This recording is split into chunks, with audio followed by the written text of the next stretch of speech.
Um, Good afternoon and good evening to everyone joining in from India, South Asia, and Middle East. The response to the negotiating topic has been overwhelming. We have more than 350 questions on the topic, and quite sure we can't cover many of them. Also means that we have to get going with the program. And to teach the topic, we have with us Professor Allan Filipowicz, Faculty Director at Cornell EPM. Professor Filipowicz is former Dean of Executive Education at Cornell. Apart from Cornell EPM, he is also Faculty Director for several initiatives in the region.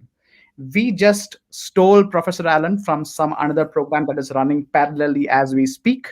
Allan, thanks so much for taking the time. Over to you. John, thank you so much. I want to make sure you can hear me well. That's right. Fantastic. So welcome all of you. What I'd like to do is switch over, show you the slides, and address this very difficult topic, which is how does one negotiate with the enemy?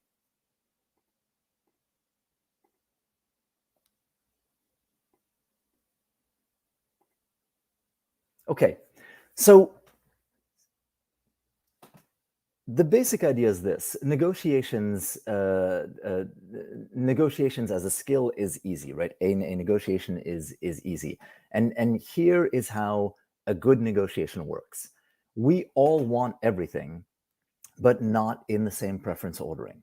And what that means is the following: both of us, imagine, like money and like mangoes. If you don't like mangoes, sit this one out. But if you like mangoes, this is an easy example.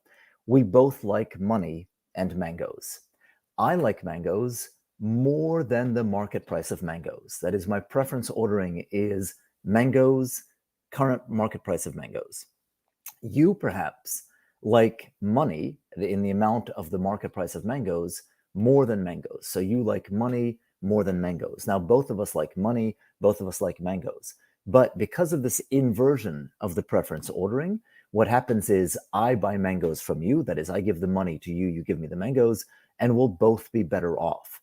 And so negotiations fundamentally is as simple as this. You find someone else, you identify dimensions on which you have an inversion of your preference ordering, and you simply trade. This is a piece of cake.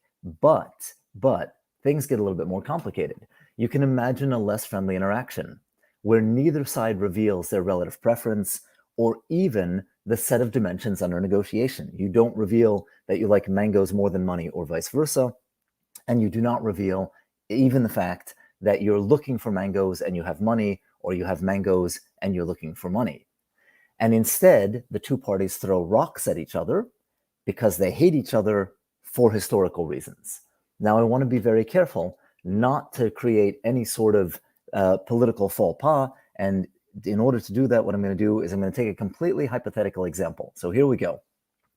To avoid being politically insensitive, this is a BIP. You can see it's a small spaceship. That is a BIP. A BIP acts exactly like a person. So fundamentally, everything that we do, a BIP will do. Now, this is a BAP. A BAP acts exactly like a person. Here they are together. Do you notice the differences? BIPs and BAPs are very similar to each other, but they hate each other for historical reasons. That's the setup. You have BIPs, you have BAPs, very similar to each other. They hate each other for historical reasons. Now, it turns out that this is the challenge. BIPs and BAPs are from BOP. BOP is the region pictured there. If BIPs and BAPs do not reach a collaborative agreement, BOP will be destroyed.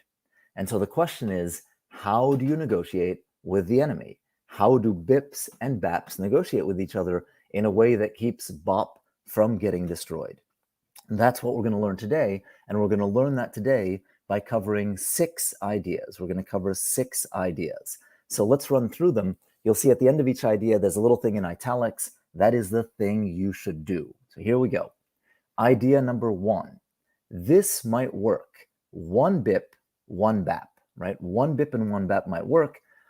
This will definitely not work. Lots of BIPs, lots of BAPs. And the reason for this is that intergroup conflict, that is the conflict between two groups, is much more intense than inter-individual conflict, that is the conflict between two people. So if you are trying to negotiate with the enemy, idea number one, negotiate as an individual with an individual. Now, this is challenging because of idea number two. You don't have to be in a group to be in a group. And the easiest way to think about this is fans of a sports team. Fans of a sports team do not know each other. And fans of a sports team do not have to be around each other. That means they don't have to be physically co-located. And in fact, fans of a sports team do not have to know about the presence of each other. That is, if you are a rabid fan of a particular sports team, you don't have to know that there are 10,000 or 100,000 or 12 other rabid fans. All you have to believe is that there is a group and you belong to that group. Now, when this happens, that is when you identify as a member of the fans of a particular sports team, you will behave as if you were in a group, that is, as if you were in a physical group, and not as an individual. So this is important because this group identity, this belief that I belong to this group of fans of a sports team, can be triggered with very, very minor clues. And in fact, in some of the original research on this, they did things as simple as notice that I'm wearing a blue shirt. Everyone who is watching me and notices that I'm wearing a blue shirt, now that I've mentioned it, feels a closer sense of identity with me than you do with people around you who are wearing white shirts. So the takeaway message for idea number two is don't wear your BIP hat to the negotiation.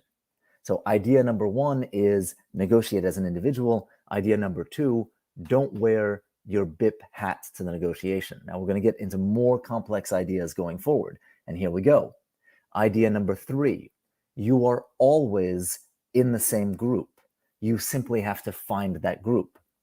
So a BIP, a group of BIPs and a group of BAPs will not be able to negotiate with each other because the fact that they're in groups makes that conflict more intense.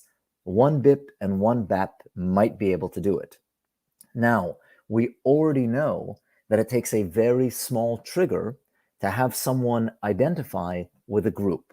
You simply wear, for example, the hat of your particular sports team, and you will feel like you're part of that larger group, that sports team fan group, and someone who is a fan of the other sports team will feel the same way. We can use this idea to our benefit because you are always in the same group. It has to be a superordinate group. Two BOPs could negotiate. And so what you should do is wear your BOP hat. Remember, both BIPs and BAPs are from BOP. Wear your BOP hat to the negotiation and then bring one for the other party as well, right? Signal, make salient the identity to this larger superordinate group. And again, this is done through very simple and very subtle cues. All right. Idea number four. Now here's where things are going to get where things are going to get interesting. Idea number four is that no one is irrational. So let me show you in this cartoon. There's a series of interactions. I'll read through the entire cartoon, and then we're going to hone in on a single interaction and learn valuable things. So in the first two panels, there is the woman who comes up to the engineer. This is a panel about engineers, and says, "Hi, handsome, are you free for lunch?" That is the input. The output from that engineer is, are you selling something, or do you have a horrible defect that isn't apparent? That is an input-output pair. Now let's look at another input-output pair. The woman says, "Is it so hard to believe that a hot, intelligent, sane woman would be attracted to a man like you?" And the output is, "It's worse than I thought," right? The engineer thinks it's worse than I thought. Here's another pair. She says, "Maybe we could drink coffee and talk about the last episode of Battlestar Galactica." Battlestar Galactica, for those of you who know, is a cult favorite sci-fi series. And that's the input. The response is the person running away saying, "Get away from me, you perfect monster." And then the final panel is the last input-output pair, where the character on the left says, "Hi," that's the input, and the output is, what's wrong with you? Now, if you look at that, the behavior of the people wearing white shirts looks completely irrational. But the reality is, no one is irrational. In fact, even people, even people who are considered insane are acting completely rationally with a different set of inputs. So let's disentangle this. Let's look at this a little bit more closely. If you have an input-output pair, that is, you know what the input was and you know the person's reaction, and that reaction looks, frankly, insane, right? I don't understand why that BAP behaved in that way. That's, in fact, a great opportunity for you to learn something fairly deep about the BAP in question. And here's how you do it. It's a two-step process. Step one, what situation has to exist to get from the input to the output? That is, there has to be a perfectly logical chain that gets from the person saying hi to the response being, what's wrong with you? So the situation that must exist is hi. The situation is the person who says hi must have some fundamental problem. That's why they said hi. And the logical output, if that's true, is you ask, what's wrong with you? So now you have this middle step, which is the person saying hi must have something wrong with them, or they wouldn't have said hi. The next logical chain is, how do you get from hi to the conclusion that the person who said hi must have something wrong with them, or they wouldn't have said hi? That middle step can be filled with the idea that if there was not something wrong with them, then they wouldn't have said hi. That is, fundamentally, for someone like that, someone on the left who said hi, to say hi, there must be a problem. Because if there isn't a problem, they wouldn't have said hi. And what this reveals is something sort of very interesting about the values and beliefs of the engineer who says, what's wrong with you, when that first person simply says hi. Now, I'll step through that again, because this is a really useful tool. And you use it whenever you see a response that you think is somewhat crazy. When you're negotiating with the enemy, you are constantly seeing responses to inputs that strike you as crazy. And you can disentangle them, and in disentangling them, learn something about the values and beliefs of the other party. Values are what the other party considers good. Beliefs are what the other party considers to be true, and true without testing. So once again, it's two steps. The first step is that other person, that BAP, has to interpret the situation in a way that makes their reaction logically coherent given the input. So hi, something has to be going on in the situation for that to generate a response of what's wrong with you. And the situation is, or a situation that would make that logical link is, for someone like that to say hi, there must be something wrong with them, right? So hi, for someone like that to say hi, there must be something wrong with them. Therefore, I say, what's wrong with you? So far, so good. How do I get from hi to the conclusion for someone like that to say hi, there must be something wrong with them? I have to believe that if there isn't anything wrong with them, then they wouldn't say hi. And only someone with a problem would say hi. And now you've learned something about the belief, in this case of the engineer, in general about the belief of the BAP. All right, so crazy, idea number 4 is crazy is an opportunity to understand the other's values and their beliefs. Here comes idea number 5. Behavior is reciprocally causal. So you are interacting, you're a BIP, you're interacting with a BAP. When you get annoyed, it will elicit, it will draw out annoyance from the other party. And this happens through 2 mechanisms. One is a reaction, right? If you're annoyed, then they are annoyed in response. But the other is something called emotional contagion. And what emotional contagion is, what emotional contagion is the fact that we immediately catch the emotions of the people around us. This is not a reaction. This is catching the emotion. So for example, a cleaner example, If you are angry, the person across from you may, in response, become afraid. That is the reaction. But they will also become angry simply by contagion. And so the key here is that you are the problem. If you are a BIP, and as a BIP have had historical animosity towards BAPs, every time you let a little bit of that historical animosity slip out, the BAP with whom you are negotiating is going to become angry as well. And you are going to drive that negotiation very, very negative. Now, you are negotiating as a BIP, you're negotiating with a BAP, they will express anger. It's going to be up to you to manage your emotions, that is, to manage your reactions and to damp down your emotional contagion. How do you do that? So I'm going to tell you two ideas, and these two ideas are in fact very, very powerful. Idea number one is, and I'm sorry, both of these ideas allow you to manage your emotions and to focus on your bopness. Remember, being a bop is the superordinate group. You are both bops. Here is how you do it. Idea number one is purely physiological. When you and BIPs and BAPs, all of you work the same way, breathe through your nose into your abdomen, it calms you down. It triggers the parasympathetic nervous system, which calms you down.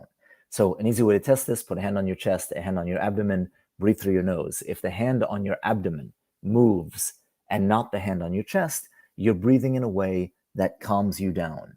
If you're going to negotiate with an enemy, you have to train to drop your level of physiological activation very, very fast, because you are going to become physiologically activated. You're going to become hyped up in the presence of this negotiation. And if you can bring yourself down, that is, if you can reduce your level of physiological activation via contagion, the other person will calm down as well. So that's the first idea. The second idea is, if you focus on the fact that both of you are bops and not that one of you is a BIP and the other is a BAP, if you focus on the fact that both of you are bops, then you will be much more willing to accept minor emotional variations on their part, and vice versa. How do you remind yourself that they are, how do you remind yourself that you both are bops? It turns out that there's an interesting tool that allows you to link outside triggers with your behavior. And the way you link an outside trigger with your behavior is you say them out loud together. Now, this sounds somewhat odd. These are called implementation intentions. It's a very, very useful tool. If you say, when I see their BIPness or when I see their BAPness, I will notice their BOPness. That is, when I see their category of the group that I hate, I will notice that they are also part of the superordinate category that I belong to. What happens is you will automatically do that, right? In the same way, for example, that when you see, depends where you drive, but when you see a police car, you instantaneously slow down. You don't think about it because the police car is linked in your mind with the behavior of slowing down. You can use that technique to focus on the category that brings you together rather than the category that drives you apart. And you can use awareness of the category that drives you apart to automatically focus you back on the category that brings you together. And the reason this is so important is because you fundamentally are the problem. That is, you're in a negotiation, a BIP with a BAP, the thing is going to fall apart because of the negative emotions that will spiral. And the negative emotions spiral because one side will start to display negative emotions, and that will elicit the negative emotions from the other side. And it is up to you to break that cycle. And this is how you do it. Learn how to drop your physiological activation very quickly and use this interesting tool to make the cognitive piece work as well. That is, you automatically focus on the joining group as opposed to on the separating groups. Okay, so now let's get to the last idea. And the last idea is this. All BIPs and all BAPs want to be heard. Also, all BIPs and all BAPs want to belong. That is, on a deep visceral level, all BIPs and BAPs want to feel like they're part of a group, and it doesn't matter which group. And on a deep visceral level, all BIPs and all BAPs want to be heard. Want to be heard is shorthand for saying they want people to listen to them and to respect them. This is why you have the idea of face and face maintaining behaviors, etc. Everyone wants to be treated with respect. One way to treat people with respect is to listen to them. Everyone wants to feel like they belong to a group. And this, as you know, is at probably one of the deepest psychological levels. That is, if you take someone, if you take an individual and ostracize them, they become physically sick, right? If you take them out of a group, they become physically sick. If you do this with infants, and the studies were done with monkeys, these are bull-based monkeys, then the infant doesn't develop and becomes physically ill and stunted in their development. So this idea of being heard, this idea of belonging, is fundamentally important to BIP's existence, BAP's existence, and our existence. And you can provide both. You can provide both. So get idea number 5 right. Idea number 5, remember, is recognizing that your behavior is causing the problem because your behavior is causing the emotions to spiral. And when you can do that, when you can keep the emotions from spiraling, you can focus on listening to that BAP. And when you listen to that BAP, this will allow you to work on idea number 4. Idea number 4, remember, is looking at something that appears to be crazy on the surface and recognizing that this is a wonderful opportunity for you to learn something about their values and beliefs. And when you do that, that will allow you to implement ideas 2 and 3. Ideas 2 and 3 are, it's simple to trigger a sense of belonging to a superordinate group. And this will eventually allow you to execute on idea number 1, which is that you want to negotiate as individuals. And when you negotiate as individuals, then it's going to be easy to buy a mango. And that's it. That is how you negotiate with the enemy. And I've run through this very quickly in order to give us a little bit of time for some questions. John, over to you. Thanks so much, Alan. A few questions. Many of you have asked for the slides. For those of you who have registered, you will be receiving the slides over the next couple of days. Alan, a question from Murari. He believes negotiation needs to be two parties talking, but in many cases, the bosses don't keep that channel two ways. How to go about in such situations? Basically, he's asking how to negotiate with your boss. So remember the initial negotiation. The initial negotiation was simply buying mangoes, right?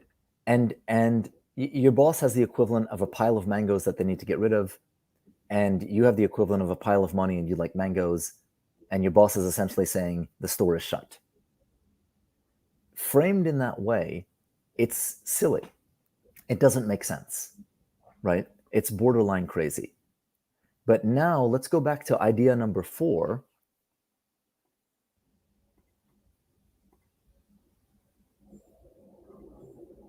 Sorry to toggle slowly there. Let's go back to this idea here, which is, what situation must exist to go from an input, hey boss, I'd like to talk to you, I'd like to negotiate with you, to the output, no, I don't want to. And the situation that has to exist from the boss's point of view that makes that logically coherent is probably something like, if they want to talk to me, it's going to lead to more costs than benefits for me. And so the boss says no. Now, how do you get from the input, hey boss, I'd like to talk to you, to the read of the situation that is, if that person comes and talks to me, it's going to lead to more costs and benefits for me. The beliefs they have to have is a negotiation is only zero sum, and I'm likely to be a loser in it. And not the better idea, or the more statistically probable idea, which is a negotiation is an opportunity to make both people better off. And so what you have to do is not sell the idea that I want to come negotiate with you, but sell the idea that a conversation may lead to a situation where both of you are better off. Because all you want to do is help the boss. You're not going in there to get more for yourself. You're going in there to figure out how you can more efficiently and effectively help the boss. So you see how this idea can drive you towards figuring out what the underlying values and beliefs might be, and doing that gives you a route in to open the channels of communication. Now, another piece related to that very quickly, and I apologize, I'm going to stop sharing. Another piece related to that very quickly is to recognize that the boss is seeing you as a subordinate and you are seeing them as the boss. When the reality is both of you belong to an organization and both of you belong to a function, to a division, etc., and your goals are completely aligned at those levels. And so your job is to push to that level, right? Go in there wearing the same shirt that the boss is wearing, the same company shirt, and on down the line. But the idea is go to that superordinate group level. Thanks, Alan. We have two very similar questions, one from Vikas Kumar and one from Swati Maini. And they both are, how do you manage your tone when a negotiation seems hopeless? Or how do you conceal emotions when negotiating? Okay, so there are two things that we talk about. Managing tone and concealing emotions are in the same category. One is I want to congratulate you on recognizing that you are the problem, because when your tone goes negative, when your negative emotions seep out, it will make a mess. And for sure, if you are a BIP who has historically hated BAPs and now you're negotiating with a BAP who's acting crazy, right? Negative emotions are going to come out. And so what you need to do is work on managing those quickly. And there are actually three ways to do this too. I've talked about, and I'll give you a third very, very quickly. One is reduce your level of physiological activation. The difference between being annoyed and being enraged is physiological. It's physiological.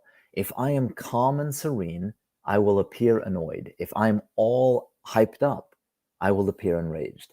And so reducing your physiological activation through breathing will attenuate the emotional displays. The second idea is the one we talked about, which is keep focusing on the fact not that this is a crazy BAP, but that we're both bops. We're both bops. Keep focusing on that in the way that I talked about. And the third idea is, recognize your limitations. If in fact you feel yourself be getting annoyed, it's perfectly fine to say, hey, I have to excuse myself for a little bit. Would you mind? And I'll come back. Go off, calm yourself down, remember that you're both bops, and then come back in and start again. But this will happen, right? You will feel these strong negative emotions. And the whole game is recognizing, wow, this is going to make a mess, and I'm going to put a lot of effort into managing it.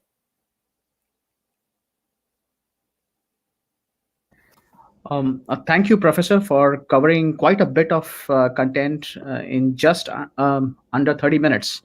For all our participants, we have an enrollment deadline on 15th August. Don't wait for the last hour. Do enroll in today or at most by tomorrow end of day. Thanks so much again, Alan. See you soon. Thank you so much for the opportunity. This is a great topic. We are facing exactly this issue in the US. As you know, between people who are vaccinated and strongly believe it's the right thing to do, people who are unvaccinated and strongly believe it's the right thing to do, and a variant of COVID who doesn't care, right? And so this is a very, very topical issue to raise. Thank you for inviting me. Bye, Alan. Thank you. Bye-bye.